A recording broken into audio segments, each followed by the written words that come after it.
Hey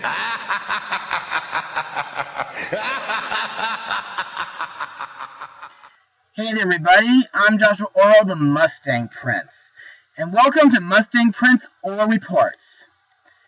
Well, folks, October is here, which means Halloween is coming. Halloween, one of the spookiest times of the year.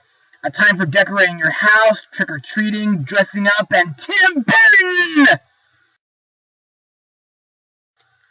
Yes, Tim Burton, quite possibly my favorite movie director of all time. And his films are an absolute blast to watch for the Halloween season. Even if some films that he's brought to the big screen don't have anything to do with Halloween. But anyway, the film I'll be blogging today not only is Tim Burton's latest movie, but it's also a film that I think could be worthy for the Halloween season. So, with all that said, let's get started, shall we? Released on September 30th, 2016, the movie is Miss Peregrine's Home for Peculiar Children.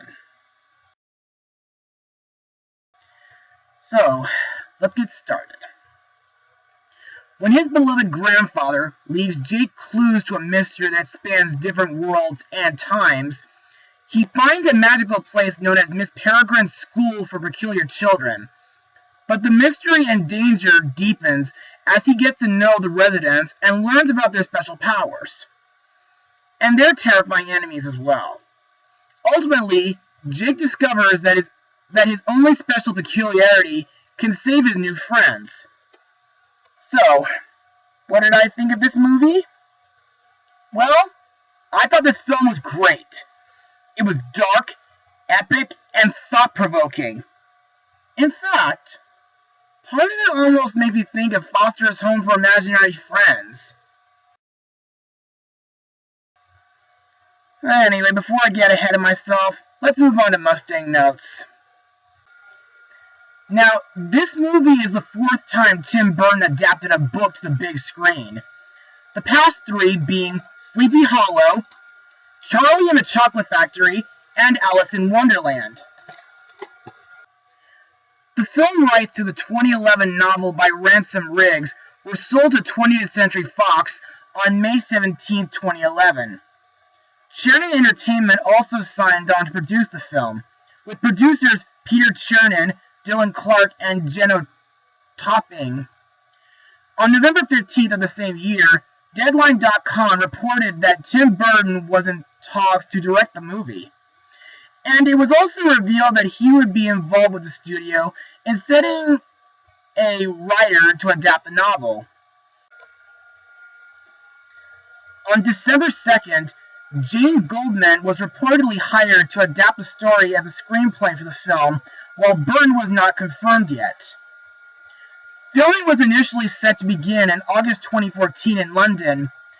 On February 17, 2015, Tampa Bay Times revealed that some parts of the film were being shot in London. Principal photography on the film began on February 24, 2015, in the Tampa Bay area. Filming lasted for 2 weeks in Hillsborough and Pinellas counties in the Florida area. It is the second Tim Burton film to be shot in the Tampa Bay area, the first being Edward Scissorhands in 1989. Production for the film later moved on to Carey Hayes Castle and Minions in Cornwall and Blackpool in the United Kingdom and Braschass. Like most of Tim Burton's works, this movie has some darkness in it, and not just with scenes with overcast clouds. There's also several creepy moments, like when the Germans bombed the Peculiar Children's house, and when monsters known as the Hollows attack. Speaking of which, these creatures are pretty similar to the Dementors from the Harry Potter film franchise, due to the fact that they can't be seen by ordinary people. I also find it interesting that this film includes time travel, but what really interested me is the different varieties of the Peculiar Children in the movie. For example, Emma has the ability to float, control air, and create liquid bubbles. Olive controls fire. Millard is an invisible boy. Bronwyn has extreme strength. Fiona can control and maintain plants. Enoch can resurrect the dead and control them with his mind. Hugh has a beehive inside his stomach. Claire has a mouth in the back of her head. Horace has prosthetic dreams and projects them with his eye. And the masked twins are Gorgons. Holy mackerel! Anyway, now that we're done with Mustang notes, let's move on to the characters and their actors. The title character, Miss Alma LaFay Peregrine, is played by Ava Green, who was previously in Tim Burton's Dark Shadows. Now, she may seem strict, but she's also very caring and protective. What I like about her is her ability to transform into a peregrine falcon and her use of time. Our main character, Jake Portman, is played by Asa Butterfield. Jake is a 16-year-old American teenager who visits Miss Peregrine's home and is given the task to protect the kids. What I like about Jake is that he's very brave, plus what makes him a peculiar child is his ability to see what the other peculiar children can't see. Jake's grandpa, Abraham Portman, is played by Terrence Stamp, whom I remember as Ramsley in the Haunted Mansion movie. He dies mysteriously and without warning by a hollow. While he doesn't appear too much in the movie, he does make a great friend to Miss Peregrine and the kids. Plus, he and Jake are very close. Next we come to Jake's love interest, Emma Bloom, played by Ella Purnell, who previously played a teenage Maleficent. She's an aerokinetic teenager whom I mentioned earlier. She must be weighed down to prevent herself from floating away. My favorite scene that she's involved with is when she takes Jake inside an underwater shipwreck. Plus, her air abilities are just awesome.